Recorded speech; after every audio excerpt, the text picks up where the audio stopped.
이 시간에는 요한계시록 13장 16절부터 14장 3절 말씀까지 읽었습니다. 요한계시록 강의 우리 34번째 시간입니다.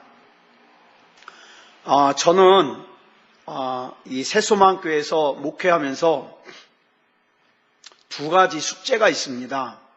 하나는 뭐냐면 제가 은퇴하기 전까지 우리 성도들에게 로마서 말씀을 좀 정확하게 이해하기 쉽게 말씀드리고 은퇴하는 거고, 또 하나는 뭐냐면 우리가 지금 나누고 있는 이 요한계시록의 말씀을 좀 더 이해하기 쉽게 잘 말씀을 드리고 은퇴하는 겁니다.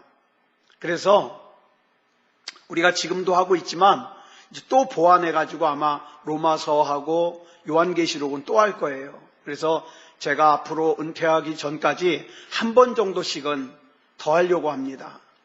왜냐하면 이 로마서하고 요한계시록은 너무 중요해요. 그래서 마지막 때에 이 진리 싸움하는 이 세상 가운데에서 우리 새소망교회 우리 식구들이 하나님 말씀 올바로 알고 가짜와 대적해서 이기기 위해서는 하나님 말씀을 정확하게 알아야 되거든요. 그래서 저에게는 그런 꿈이 있습니다. 자, 오늘 우리가 이제 요한계시록 34번째 시간으로 우리가 살펴보는데, 자, 먼저 본문 16절 보겠습니다. 시작. 그가 모든 자, 곧 작은 자나 큰 자나 부자나 가난한 자나 자유인이나 종들에게 그 오른손에나 이마에 표를 받게 하고, 또 17절도 보겠습니다. 누구든지 이 표를 가진 자 외에는 매매를 못하게 하니 이 표는 곧 짐승의 이름이나 그 이름의 수라.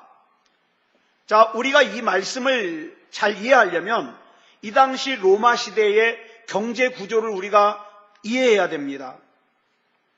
로마 시대에는요, 로마 제국이라고 하는 중앙정부가 있었고, 그 다음에 그 로마 제국이 크잖아요. 점령한 곳이. 그래서 아시아, 로마가 점령한 아시아 전역에는 도시국가들이 형성이 돼 있었어요. 도시국가들이. 자, 그런데 이 도시국가들이 합쳐져서 아시아 연맹을 구성하고 있었는데, 이 아시아 연맹을 총관리하는 관리자가 있어요. 자, 사도행전 9장 31절을 보면 이 직함의 이름이 나와요. 같이 읽겠습니다. 시작.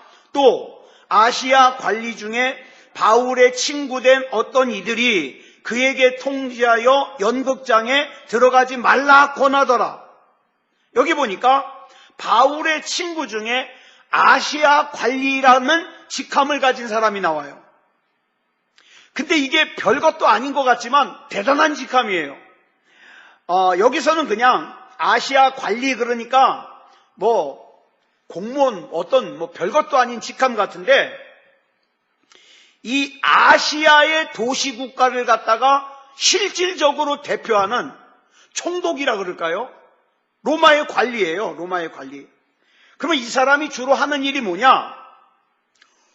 로마 황제 숭배를 갖다가 권장합니다. 서로 경쟁시키는 거예요. 어느 도시가 로마 황제를 더 숭배하는가? 경쟁을 시켜요. 예를 들어서 우리가 요한계시록 앞부분에서 소아시아의 7교회를 살폈잖아요. 이 소아시아의 7교회의 대표가 뭡니까? 이들이 앞을 다투어서 어떻게 해요? 황제 숭배를 하는 거예요. 그 가운데에서 교회가 버텨내려니까 얼마나 힘들어요. 자, 그래서 이렇게 생각하는 거예요. 이 7도시 중에서 어느 도시가 황제 숭배를 더 잘하는가? 이걸 갖다가 경쟁을 붙여요. 그래가지고 황제 숭배를 잘하는 도시에다가 어떤 특권을 주느냐? 그곳에 황제의 신전을 세울 수 있는 특권을 줘요. 그러니까 어떤 도시에 황제의 신전이 세워졌다, 그 도시는 대단한 도시예요. 왜? 여러 가지 혜택이 있으니까. 그러니까 도시들마다 그 로마 황제의 신전을 세울 수 있는 그 허가권, 특권을 얻으려고 얼마나 뒷돈을 뿌려대고 또 손을 비벼대는지 몰라요. 그래가지고 이제 로마 황제의 신전을 갖다가 세우는 특권이 얻어지면요, 경제적인 이득이 얼마나 큰지 몰라요. 근데 이걸 갖다가 심사하는 사람이 누구냐? 아시아의 관리예요. 자, 그럼 다시 본문 17절을 보겠습니다. 줄친 것만 시작. 누구든지 이 표를 가진 자 외에는 매매를 못하게 하니. 자, 이 당시에는 도시국가마다 그냥 아무나 내가 장사하고 싶다고 장사하는 게 아니라 길드라고 하는 장사하는 사람들의 조합이 있었어요. 이 조합에 가입을 해야만 내가 어디서 물건을 떠올 수도 있고 물건을 팔 수도 있어요. 그런데 이 길드에 가입을 하려면 첫 번째 조건이 뭐냐? 황제를 숭배하겠다는 약속을 해야 돼요. 내가 만약에 나는 우상을 섬길 수 없어, 그래서 황제 숭배를 갖다가 거절하잖아요. 그러면 길드라고 하는 상인조합에 들어갈 수가 없어요. 그러면 물건을 살 수도 없고 팔 수도 없어요. 물론 자기가 농사를 지어서 자기가 농사진 거 먹으면 돼요. 자기가 가축을 길러서 먹고 살면 돼요. 근데 그게 한계가 있잖아요. 필요한 것들이 얼마나 많아요. 근데 이것이 나에게만 해당되는 것이 아니라 내 자식들에게도 해당이 돼요. 그러니까 자, 한번 상상을 해보세요. 자식이 이제 머리가 컸어요. 근데 우리 아버지가, 우리 어머니가 황제 숭배를 거절하는 바람에 우리는 마트에 가서 뭘 사지도 못해요. 내가 뭘 길러서 팔지도 못해요. 팔아서 돈을 만들지도 못해요. 그러니 얼마나 이 자식들이 또 방황을 하겠어요. 부모를 원망하겠어요. 그러니 황제 숭배를 거절한다는 건 절대 쉬운 게 아니에요. 이거는 목숨과 직결되는 일이에요. 또 본문 18절 보겠습니다. 시작. 지혜가 여기 있으니 총명한 자는 그 짐승의 수를 세어보라. 그것은 사람의 수니 그의 수는 666이니라. 우리는 지난 시간에 이 666이라는 이 숫자가 네로 황제의 이름을 뜻한다는 걸 우리가 살폈어요. 자, 그런데 이것이 네로 황제의 이름을 뜻하는 것이면서 좀 더 영적으로 적용을 하면 어떻게 적용할 수 있느냐? 교회 안에 들어와서 진리를 무너뜨리고 왜곡시키려고 하는 모든 시도나 세력을 우리는 666이라 그래요. 자, 그러면 볼까요? 요즘엔 666 있을까요? 없을까요? 있습니다. 뭐 있어요? 여러분, 인터넷을 통해서 공공연하게 사람들이 이런 얘기를 퍼뜨립니다. 꼭 그렇게 교회를 갔다가 자주 가야 되냐? 퍼뜨려요. 11조를 꼭 해야 되느냐? 퍼뜨려요. 자, 교회 안에 진리를 무너뜨리는 것은 666이에요. 근데 그것이 지금도 공공연하게 이루어지고 있어요. 심지어는 교회는 사랑을 강조하는 집단인데 사랑을 강조하는 집단에서 왜 동성애자들을 배격하고 미워하고 왕따시키느냐? 너희가 그러면서 사랑의 종교냐? 그러면서 어떻게 해요? 본질 진리를 갖다가 무너뜨리려고 시도합니다. 이거는 666입니다. 예. 그 다음에 두 번째로는 666이 뭐냐? 우상숭배입니다. 거짓 교사들이나 거짓 선지자들에 의해서 농락당하는 우상숭배를 말해요. 사도 요한 당시에는 이 666이 로마 정권이에요. 로마 황제예요. 그렇다면 이 666이 사도 요한 당시로 끝났을까요? 아니면 시대마다 있었을까요? 시대마다 있었습니다. 각각 다른 모습으로 존재합니다. 예를 들어서 독일에 히틀러가 있을 때는 어떻습니까? 그 히틀러가 어떻게 해요? 666이라는 게 어떤 면으로 보면 맞아요. 왜? 그 사람들이 그 독일의 그 나치가 수많은 유태인들을 죽였거든요. 그러면 그 사람들만 666이에요? 아니요. 일제시대 때 일본 군인들도 666이에요. 왜?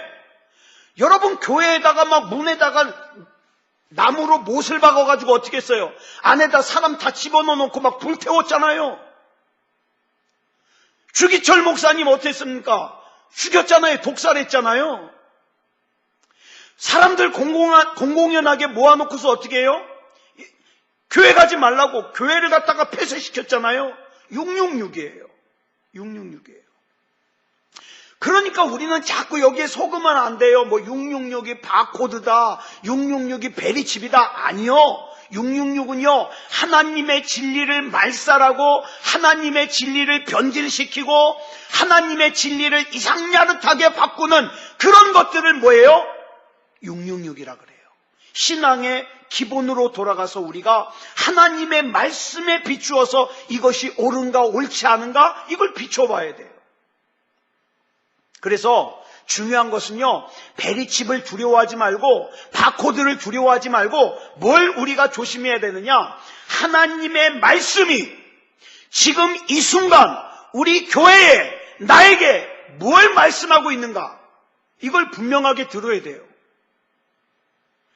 여러분, 666은요 끊임없이 악한 마귀가 하나님의 말씀을 변질시키려고 그래요. 변질시키려고. 거기에 속으면 안 돼요.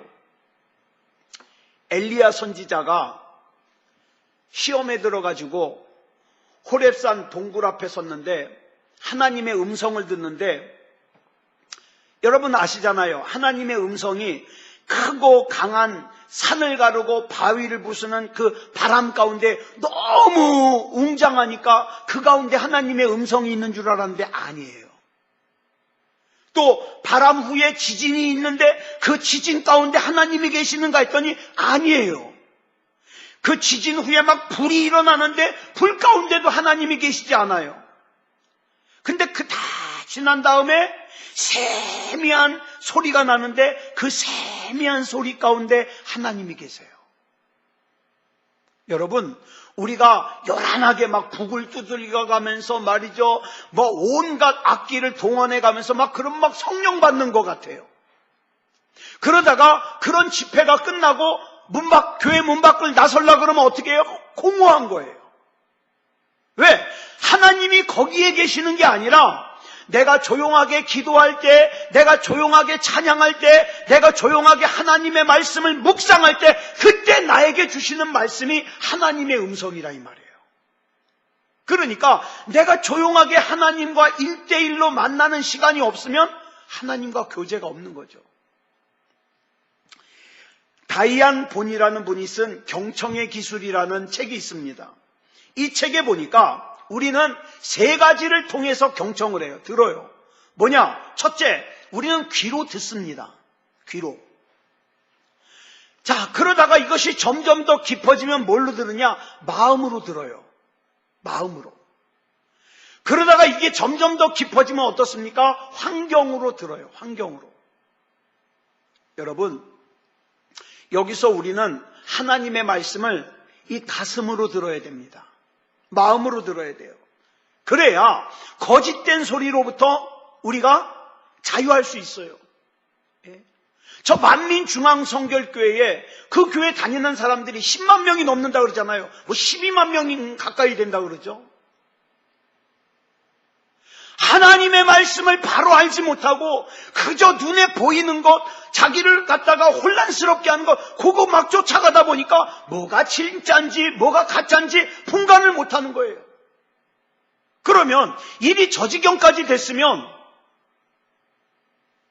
그때라도 깨닫고 돌아와야 되잖아요. 힘을 합해가지고 어떻게 해요? 어떻게 하면 그 잘못을 갖다가 감출까? 그거 같이 상의하고 있어요. 참 불쌍한 사람들 아니에요? 여러분, 우리가요 영적으로 팔랑귀가 되지 말고 이 말씀이 지금 나에게 뭘 말씀하고 있느냐, 내가 마태복음의 말씀을 읽었으면 이 마태복음의 말씀이 지금 나에게 하시는 말씀이 뭐냐, 이거 알아야 돼요. 주님, 내가 뭐 어떻게 하길 원하십니까? 이걸 모르면요 그냥 우왕좌왕하다가 인생 끝나버려요. 여러분, 성경에서 시간 낭비하는 거, 인생 낭비하는 거, 이거 굉장히 큰 죄로 여깁니다. 자, 그러므로 우리가 하나님의 말씀 가운데 깨어 있어야 돼요. 하나님, 나의 남아있는 인생, 내가 어디에 이 인생을 다 사용해야 될까요? 하나님 가르쳐 주십시오. 그걸 우리는 기도해야 되는 거예요. 그러니까 여러분, 666이 뭐냐? 여기 우리가 집중할 필요는 없어요. 우리가 진짜 중요해야 될 건 뭐냐? 지금도 예수 그리스도를 적대시하고 교회를 적대시하는 이 세상 속에서 나의 영혼이 어떤 자세로 살아야 되느냐, 이거 중요한 거예요. 예를 들어서 우리가 교회를 다니는데 참 내 마음에 안 드는 사람들이 많을 수 있어요. 그죠? 이 사람도 마음에 안 들고 저 사람도 마음에 안 들고 그래가지고 교회를 옮겨요. 교회를 옮겼더니 또 여기서도 이 사람이 마음에 안 들고 저 사람도 마음에 안 들어요. 여러분, 그런 사람은요 어딜 가도 마찬가지예요. 왜? 이 교회에 있는 사람, 똑같은 사람 그 교회도 있거든요. 그러니까 우리는 신앙생활을 어떻게 해야 되느냐? 그런 사람들을 보고 가는 게 아니라 지금 이 순간 하나님이 나에게 말씀하시는 것이 뭐냐? 여기에 집중하는 거예요. 여기에. 예. 그렇게 해서 요한계시록 13장이 마무리되는 거예요. 자, 그러면 이제 14장을 우리가 보겠습니다. 요한계시록 14장을 보면 또 숫자가 나와요. 우리가 잘 아는 숫자 14만 4천. 요한계시록 13장에서는 땅에서 일어난 짐승과 바다에서 일어난 짐승이 사탄 마귀의 사주를 받아가지고 집요하게 하나님의 백성을 괴롭히는 내용이 나와요. 이게 요한계시록 13장이에요. 근데 이걸 갖다가 영적으로 이겨야 되는데, 왜 내가 교회 열심히 다니는데 이렇게 힘드냐? 내가 하나님 열심히 믿는데 이렇게 힘드냐? 시험 들어. 그러면은 그 사람은 패배하는 거예요. 여러분, 우리는 다 이겨놓은 싸움을 싸운다는 걸 잊지 말아야 됩니다. 잊지 말아야 돼요. 자, 그러면 14장에는 뭐가 기록되어 있는가? 1절 보겠습니다. 시작. 또 내가 보니 보라, 어린 양이 시온산에 섰고 그와 함께 14만 4천이 서 있는데 그들의 이마에는 어린 양의 이름과 그 아버지의 이름을 쓴 것이 있더라. 이 말은요, 우리가 앞에서 살펴본 요한계시록 13장과 연결돼서 지금 상황이 반전이 되는 거예요. 반전이 되는 거예요. 그러니까 요한계시록 13장에서는요, 땅에서 일어난 짐승과 바다에서 일어난 짐승이 사탄 마귀의 사주를 받아가지고 집요하게 하나님의 백성을 괴롭히는 것으로 끝났어요. 그런데 이제 14장에서는 반전이 일어나요. 1절을 보니까 어린 양이 시온산에 섰어요. 여기서 우리가 두 가지를 살펴야 돼요. 시온산이 가지는 의미가 뭐냐? 또 여기 서 있다 그랬는데 서 있다는 표현이 가지는 의미가 뭐냐? 자, 먼저 시온산에 대해서는요, 이사야 24장 23절에 나와요. 시작. 그때에 달이 수치를 당하고 해가 부끄러워하리니 이는 만군의 여호와께서 시온산과 예루살렘에서 왕이 되시고 그 장로들 앞에서 영광을 나타내실 것임이라. 여기 보면 만군의 여호와께서 시온산과 예루살렘에서 왕이 되시고 그랬어요. 시온산과 예루살렘을 같은 뜻으로 보고 있는 거예요. 시온산과 예루살렘은 같다. 뭐가 같다? 왕이 통치하시는 그 왕이 같다. 통치하시는 왕이 같다. 그 다음에 이사야 40장 9절부터 11절까지 보겠습니다. 시작. 아름다운 소식을 시온에 전하는 자여, 너는 높은 산에 오르라. 아름다운 소식을 예루살렘에 전하는 자여, 너는 힘써 소리를 높이라. 여기도 보니까 시온과 예루살렘을 반복해서 말함으로 강조하고 있어요. 같은 곳이에요. 이걸 문법 용어로 대꾸법이라고 그래요. 대꾸법. 시온과 예루살렘은 같다. 자, 계속 보겠습니다. 시작. 두려워하지 말고 소리를 높여 유다의 성읍들에게 이르기를 너희의 하나님을 보라 하라.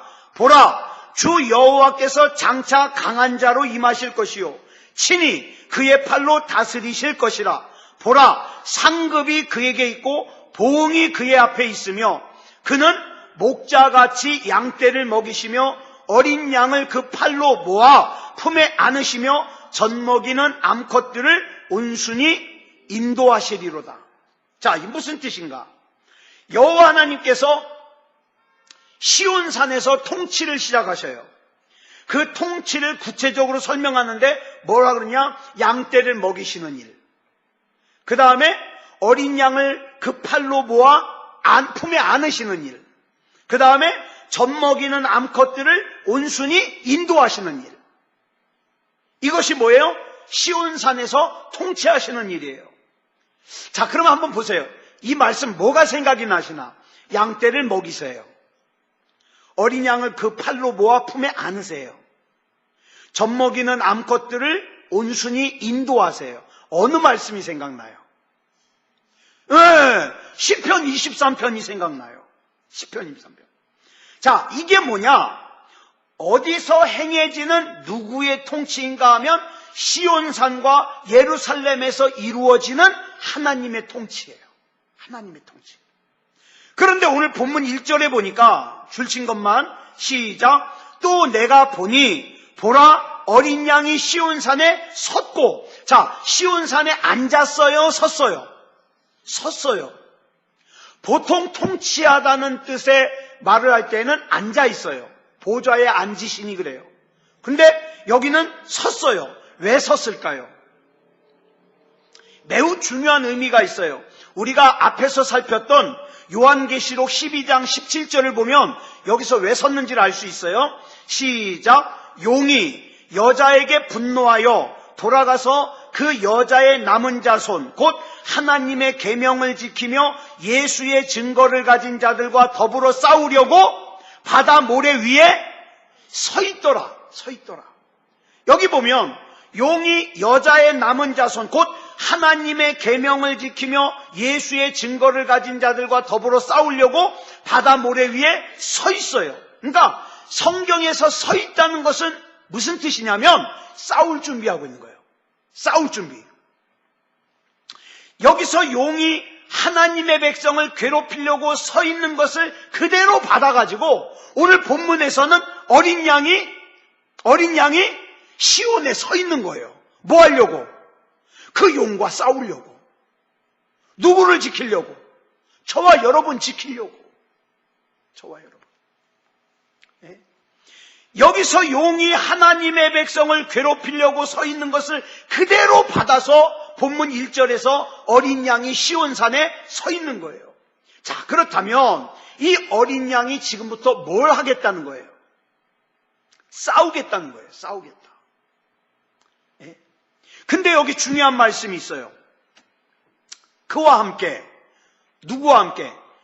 시온산에 서 있는 어린 양과 함께 누가 서 있어요? 14만 4천이 서 있어요. 이게 이제 이단들이 갖고 노는 거예요. 여기 들어가야 된대요. 14만 4천 명에. 저 이만희가 처음에는 사람이 얼마 없으니까 야, 우리는 14만 4천 명만 모이면 더 안 받는다 그러더니 14만 4천이 넘었거든요. 그랬더니 신천지에서 추가 모집하잖아요. 아니, 지 맘대로 해요. 엿장수 맘대로 해요. 처음에는 14만 4천에 들어가야 된다 그러더니 지금은 추가 모집 중이에요. 아유, 그런 거 보면 속상해. 우리는 진짜 하나님 말씀 갖고 나갔는데도 14만 4천 안 되는데 어떻게 저 가짜한테는 저렇게 속는지. 자, 그런데요, 이 이단들 보세요. 이 14만 4천 안에 들어가려고 가정 버려요. 그 다음에 교주에다가 다 갖다 바쳐요. 여러분, 여기에 속으면 안 된다 그랬어요? 이 14만 4천은 정확한 숫자 14만 4천이 아니라 상징적인 수라고 말씀드렸어요. 이 숫자의 뜻 다시 한번 말씀드립니다. 구약을 대표하는 12지파 12와 신약을 대표하는 신약의 교회를 대표하는 12사도의 12를 갖다가 곱해요. 곱한다는 건 뭐냐면 많다는 걸 강조하는 거예요. 곱하니까 뭐가 나오냐? 144가 나와요. 거기에다가 또 숫자로 많다는 걸 또 강조하는 1000을 갖다가 곱하니까 몇이 돼요? 14만 4천이 돼요. 그러니까 이 뜻은 뭐냐 하면 구약과 신약에서 구원받은 하나님의 백성이 많다, 이걸 강조하는 거예요. 그것도 모르고 14만 4천에 들어가려고 티켓 사느라고 집안 재산 다 팔아먹고, 제 친구 부모 중에도 그런 사람이 있었어요. 아주 집안이 풍비박산 났어요. 그래가지고 이 친구가요, 교회라 그러면 혀를 내둘러요. 자기 엄마는 이단에 빠진 건데 교회라 그러면 애는 무지하게 착해요. 치과 의사인데. 근데 혀를 내둘러요, 교회라 그러면. 왜? 엄마가 집안을 갖다 박살을 내놨으니까. 참 가슴 아파요. 자, 14만 4천은 고정된 수가 아니라 구약과 신약에서 구원받은 하나님의 백성이 많다는 뜻이에요. 그 많은 백성이 지금 용과 싸우려고 서 있는 어린 양과 함께 서 있다 이 말이에요. 저와 여러분은 하나님 편에 이렇게 서 있어야 돼요. 세상이 뭐라 그러든 나는 하나님 편이야. 나는 하나님 편이야. 그런데 이 사람들의 이마를 보니까 뭐가 있다고요? 시작. 그들의 이마에는 어린 양의 이름과 그 아버지의 이름을 쓴 것이 있더라. 큰일 났네. 제 이마에 아무것도 없는데요. 예? 지난번에 말씀드렸어요. 여러분, 왜 이마일까요? 왜? 이마는 우리 얼굴의 간판입니다. 그죠? 간판이에요. 전에 말씀드렸는데, 만약에 짐승의 숫자인 666을 진짜 이마에다가 이렇게 쓴다면, 이게 진짜라면, 상징이 아니라 이 진짜라면, 저와 여러분도 여기 뭐가 있어야 돼요? 어린 양의 이름이 있든가 아니면 아버지의 이름이 있든가 둘 중에 하나 있어야 돼요. 있어요, 없어요? 없어요. 그러면 저와 여러분의 이마에 어린 양의 이름도 없고 아버지의 이름도 없다면 이건 뭐예요? 상징이에요. 내가 예수 그리스도를 구주로 영접하고 구원받은 백성이라는 걸 드러낸다 이 말이에요. 드러낸다. 이것이 상징이라면 666을 이마에 받은 것도 상징이죠. 어떤 사람들이에요? 내가 예수를 믿느니 차라리 내 주먹을 믿겠다, 이런 사람들. 666 받은 거예요. 그러니까 다시 한번 말씀드려요. 지금은 그런 사람 많이 줄었어요. 바코드 받으면 666이다. 베리칩 받으면 여기다가 칩을 넣으면 천국 못 간다. 속지 마세요. 그런 거 아니에요. 그런 거 아니에요. 그러면 왜 하필 이마라 그랬는가? 이제 구약을 우리가 보면 이해가 쉬워요. 신명기 6장 4절부터 8절까지 우리 보겠습니다. 시작. 이스라엘아 들으라. 우리 하나님 여호와는 오직 유일한 여호와이시니 너는 마음을 다하고 뜻을 다하고 힘을 다하여 내 하나님 여호와를 사랑하라. 오늘 내가 내게 명하는 이 말씀을 너는 마음에 새기고 내 자녀에게 부지런히 가르치며 집에 앉았을 때든지 길을 갈 때든지 누워있을 때든지 일어날 때든지 이 말씀을 강론할 것이며 너는 또 그것을 내 손목에 매어 기호를 삼으며 내 미간에 붙여 표로 삼고. 자, 보세요. 여기 보면 그 말씀을, 하나님의 말씀을 어떻게 하라고요? 내 손목에 매어 기호로 삼으며 내 미간에 붙여 표로 삼고. 여러분, 혹시 그런 사진 보셨나 모르겠어요. 이스라엘 유대인 중에 아직도 지금 정통 유대인들은요, 밖에 나갈 때 여기다가 이렇게 매달고 다녀요. 이마박에다가 라피들 여기다 매달고 다녀요. 그리고 유태인들은요 집에 들어갈 때 집 문 여기 이렇게 들어가면 요 왼쪽 기둥 옆에 있잖아요. 안쪽으로 뭘 이렇게 매달아 놨어요. 그 사람들은 나갈 때 거기다가 어떻게 해요? 입 맞추고 나가요. 집에 들어갈 때 거기다 입 맞추고 들어가요. 그게 뭐냐면 바로 이 하나님의 말씀을 적어놓은 통이에요. 통. 이 사람들은요 이 말씀을 갖다가 그대로 그래가지고 어떻게 해요? 말씀을 적은 통을 갖다가 자기 이마에다가 이렇게 묶고 다녀요. 그래서 여러분 유태인들 랍비들은 이런 검은 모자 큰 거 쓰잖아요. 그 모자 속에 뭐가 있냐? 이 말씀이 들어있는 통을 묶은 이게 있어요. 우리나라로 말하면 쪽두리 같은 거 있죠? 쪽두리 같은 건데 작아요. 작아. 그게 이렇게 맞박에 묶여져 있어요. 그 통 속에 하나님 말씀이 적혀 있거든요. 그래서 이 하나님 말씀을 담은 상자를 히브리어로 뭐라 그러냐? 테히림. 그래가지고 유대인들은 지금도 문설주하고 그 다음에 이마에다가 그 말씀을 붙들어 놓고 매놓고 어떻게 해요? 입을 맞춰요. 입을 맞춰. 주로 그 상자 안에는 뭐가 들어있느냐? 신명기 6장의 말씀을 써놨어요. 신명기 6장의 말씀. 자, 그럼 다시 본문으로 돌아가서 자, 본문 2절로 3절을 보겠습니다. 시작. 내가 하늘에서 나는 소리를 들으니 많은 물소리와도 같고 큰 우레소리와도 같은데 내가 들은 소리는 검은 고 타는 자들이 그 검은 고를 타는 것 같더라. 그들이 보좌 앞과 네 생물과 장로들 앞에서 새 노래를 부르니 땅에서 속량함을 받은 14만 4천 밖에는 능히 이 노래를 배울 자가 없더라. 자, 여기 보면 새 노래가 나와요. 이 새 노래는 새로 나온 신곡이라는 뜻이 아니에요. 다음 주에 이제 좀 더 말씀을 드리겠지만 이 새 노래는요, 거듭난 사람, 영적으로 변화된 사람만 부를 수 있는 노래예요. 그게 새 노래예요. 자, 시편 40편을 보면 다윗이 밧세바 사건을 경험하고 철저하게 무너지잖아요. 그런데 철저하게 무너지고 나니까 내가 예전에는 꽤 대단한 사람인 줄 알았는데 나도 보잘것없이 음란한 사람이요, 그 다음에 나쁜 사람이요, 사람을 죽게 만드는 사람이요, 보잘것없는 사람이라는 걸 알게 됐어요. 그래서 어떻게 해요? 나라는 사람은 메시아가 아니면 안 되는구나. 그래서 메시아를 바라보게 됐어요. 인간은 반드시 반석이신 그리스도가 있어야 되겠구나. 그러면서 1절부터 이렇게 고백하는 거예요. 시작. 내가 여호와를 기다리고 기다렸더니 귀를 기울이사 나의 부르짖음을 들으셨도다. 나를 기가 막힐 웅덩이와 수렁에서 끌어올리시고 내 발을 반석 위에 두사 내 걸음을 견고하게 하셨도다. 여기서 다윗이 말하는 기가 막힐 웅덩이와 수렁이 뭘까요? 밧세바 사건이에요.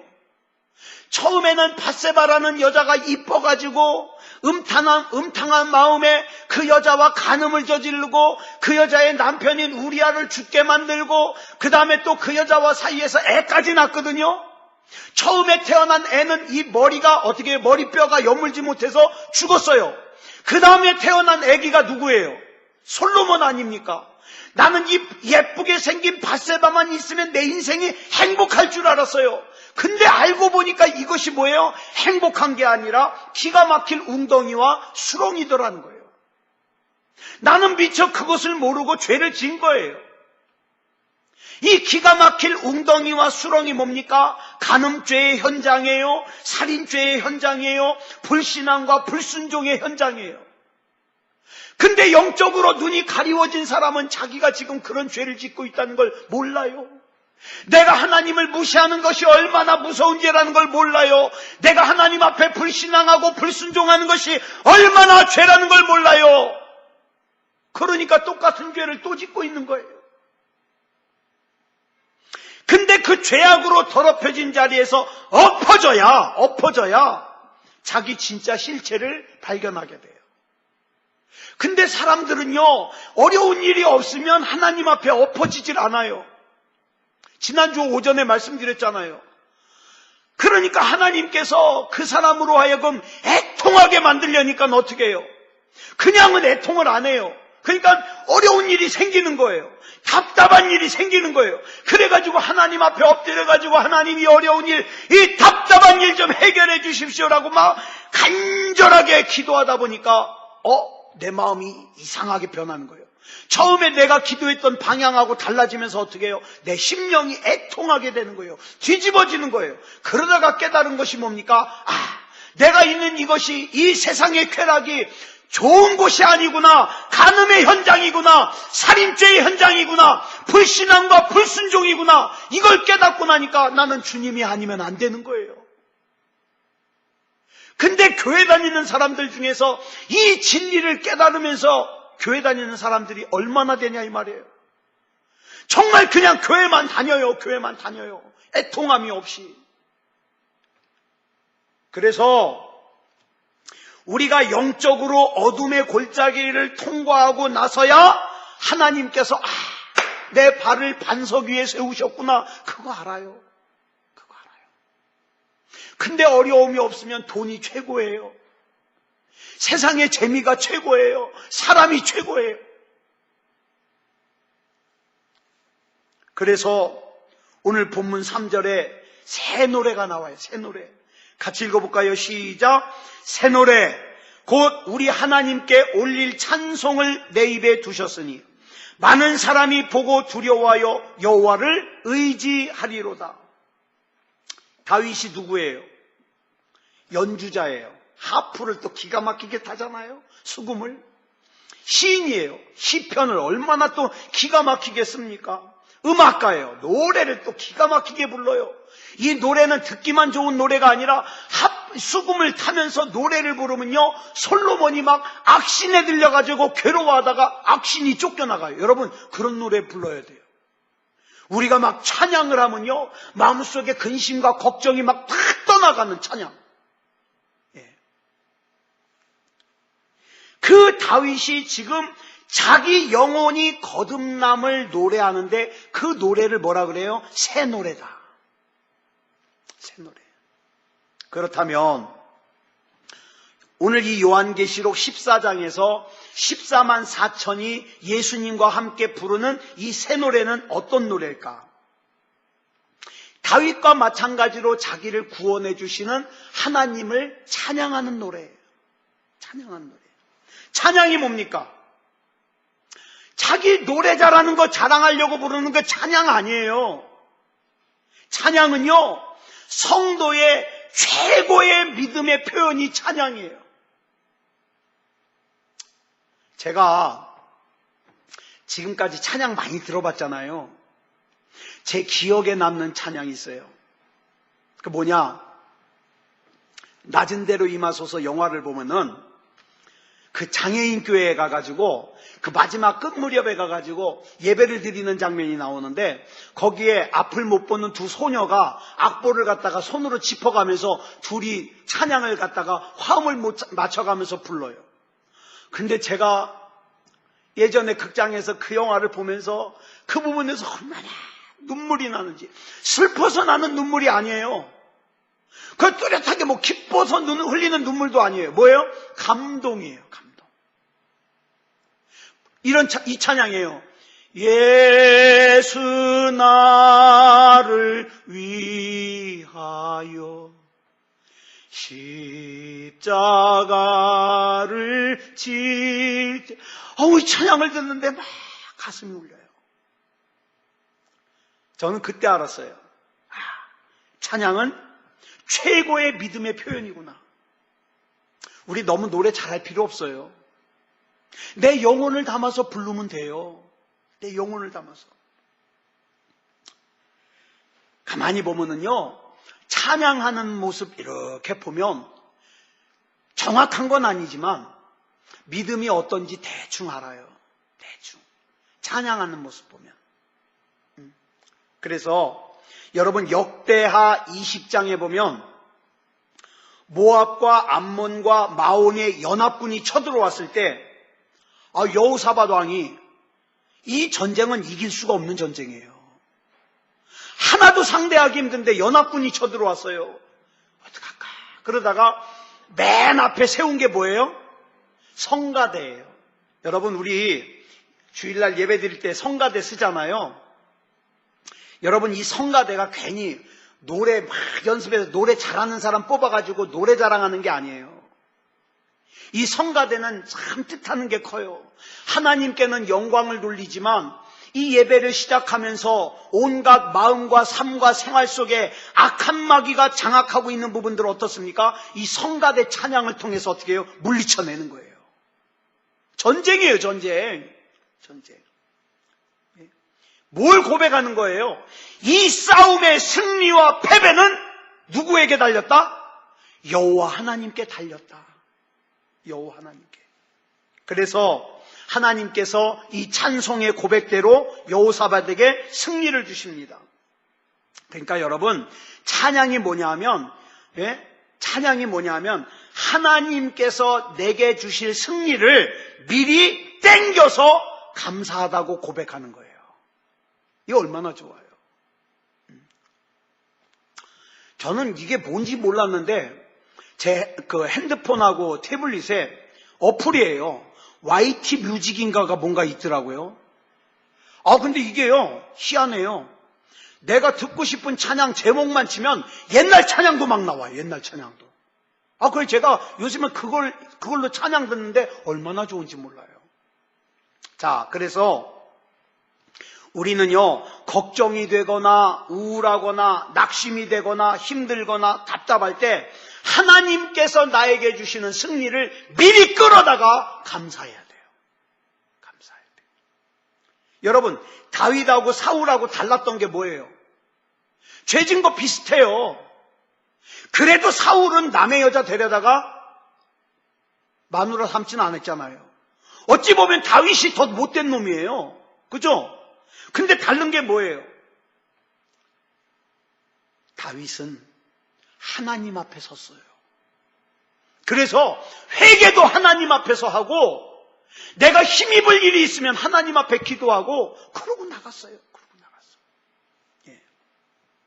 사울이요, 블레셋과 싸울 때 블레셋이라는 적 앞에서 사울은 뭘로 싸우려고 그랬냐면 똑같은 세상의 무기로, 똑같은 세상의 군인으로, 똑같은 세상의 규모로 싸우려고 그랬어요. 그래가지고 뭘 찾아요? 더 강한 무기, 더 강한 군인을 찾았어요. 그런데 다윗이 싸우러 나가려고 그러니까 자기 수준에서 다윗에게 얘기해 주는 거예요. 다윗아, 너 내 갑옷 입고 나가라. 내 칼 갖고 가서 싸워라. 근데 다윗이 사울의 갑옷을 입어보니까 좋아요, 나빠요? 이게 더 거추장스러워요. 그죠? 더 거추장스러워요. 방해가 되는 거예요. 그래서 다윗은 사울이 준 갑옷을 벗고 사울의 칼을 내려놓고 그저 불맷돌 5개를 들고 블레셋의 거인 골리앗에게 나가면서 외치죠. 중요한 말씀이 2구절이에요. 첫 번째는 뭐냐? 사무엘상 17장 26절이에요. 시작! 이 할례받지 않은 블레셋 사람이 누구이기에 살아계시는 하나님의 군대를 모욕하느냐? 제가 요즘에 하나님 앞에 감사하는 게 있어요. 뭐냐? 이 정치하는, 막 욕이 나오려고 그래. 이 정치하는 놈들이 이제 또 선거 때가 다가오니까 여러분, 기독교의 표를 무시 못해요. 그래가지고 저 충청도를 비롯해가지고 지금 자꾸 번져나가는데 이 사람들이 뭘 제정해놨냐면 인권조례안을 제정해놨어요. 이게 뭐냐면 동성애를 합법화하는 거예요. 그래가지고 동성애를 반대하면 탄압하는 거예요. 이 법을 제정해놨는데 충청도부터 시작해가지고 지금 그 인권조례안을 폐지해 나가고 있어요. 오늘도 아까 뉴스 보니까 또 하나 폐지했더라고요. 또 한 곳이. 하여튼 이 선거 시작하기 전에 전국에서 이 인권조례안이 다 폐지돼야 돼요. 다 폐지돼야 돼요. 네. 이 할례받지 않은 블레셋 사람이 누구이게 살아계신 하나님을 조롱하고 하나님의 군대를 모욕하느냐? 우리는 하나님의 능력 의지해서 우린 뭐예요? 어디 나가서 피켓 들고 으쌰으쌰 하는 게 아니라 하나님 앞에 기도하는 거예요. 하나님이 역사해 주시옵소서. 그러면서 어떻게 합니까? 그 다음 17장 45절에서 시작! 너는 칼과 창과 단창으로 내게 나오거니와 나는 만군의 여호와의 이름 곧 네가 모욕하는 이스라엘 군대의 하나님의 이름으로 내게 나아가노라. 이 말은 다윗은 이 전쟁을 세상의 무기와 세상의 군인과 세상의 규모로 싸우는 전쟁이 아니라 뭘로 보는 거예요? 하나님이 싸우시는 전쟁으로 보는 거예요. 지금 저와 여러분 앞에 있는 문제, 하나님의 전쟁입니다. 어떤 사람이 지혜로운 사람이에요? 하나님 앞에 맡기는 사람이 지혜로운 사람이에요. 이게 사울과 다윗의 다른 점이에요. 자, 오늘 말씀 기억하십시오. 시온산에 지금 누가 서 있어요? 어린 양이신 예수 그리스도가 서 있어요. 왜 서 있어요? 하나님의 백성을 괴롭히는 용과 싸우려고 서 있어요. 이 예수 그리스도로 말미암아 승리하는 저와 여러분이 되기를 그리스도 예수님의 이름으로 축복합니다. 기도하겠습니다. 사랑의 하나님 감사합니다. 우리 하나님께서 이 시간 또 요한계시록 또 14장을 들어갈 수 있도록 인도해 주시니 감사합니다. 이 말씀 가운데 기가 막히게 약속되어 있는 하나님의 약속 우리 잘 깨닫게 해주시고 이 부족한 종이 잘 전달할 수 있도록 인도해 주시옵소서. 이 죄악이 관영한 세상 가운데 믿음 잃지 않게 하여 주시고 우리 주 예수 그리스도 이름으로 승리할 수 있도록 인도해 주시옵소서. 그리스도 예수님의 이름으로 간절히 기도드려 싸움나이다. 아멘.